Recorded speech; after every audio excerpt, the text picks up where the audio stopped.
Good cold evening, gentlemen. I'm Dr. King Schultz. What kind of doctor? Dentist?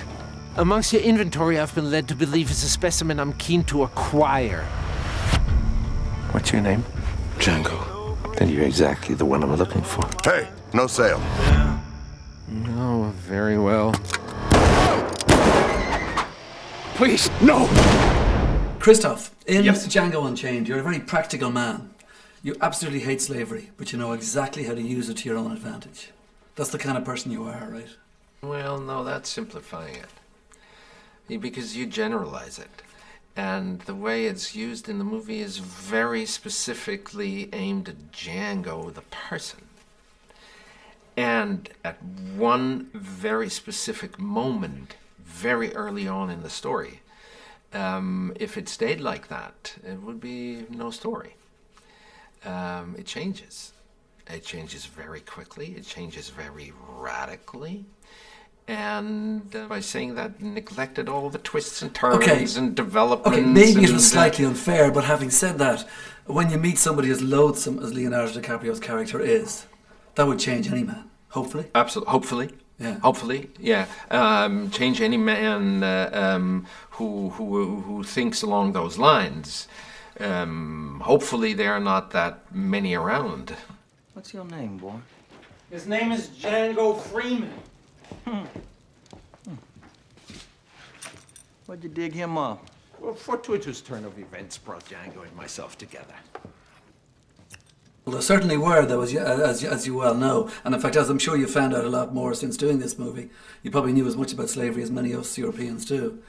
I mean, did you do any homework on it, or did you just learn from it? Of course, that's necessary. If you're not really familiar with the subject, but it's necessary, you better get familiar. Exactly. I always say it's no shame in not knowing. The shame is in not wanting to find out. Yeah, exactly. And then when you do find out, not feeling that if there's something you could do about it, you do something about it. The dialogue that's there, the long pieces, the drawn out, you seem to relish these when it comes to them. Yeah, you absolutely love it. But one of the things that you do when you do relish it is, do you read the whole script and then you maybe read it again and stop and do gaps here and there and just change it around yourself? Because I know when Quentin was writing this, you were there for some of it as well. So did you suggest something? Listen, this is me you're writing it. I'm not changing anything. In the wake of deconstruction, changing what authors have written has become very fashionable. Why would you do that?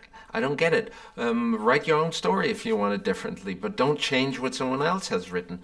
Try to find out. Why would I want to drag it down onto my level? Sure. You know, my job is to try to rise to the occasion, and that's where I get my whole gratification from. Of course. If it feels like I can. And the poetry and the rhythm of what's written there, your background in theatre, I presume, helps, or does it? Well, absolutely. You know, to not mess with an author is something that I learned in the theatre, but 30 years back. Yeah, exactly. They don't do that anymore. You use the phrase "opening up new perspectives." Did the success of *Inglourious Bastards* open up so many new doors for you that it basically changed your life? It did. Yes. Well, what are you going to do for the next 5 or 6 weeks? To the end of February in Hollywood and the big awards. I mean, congratulations, by the way. You've just been nominated. Thank you. No, I'm never in a pickle about not doing anything. I'm very busy, and I have to think about stuff that comes up and do stuff that is current, and so I'm not idle.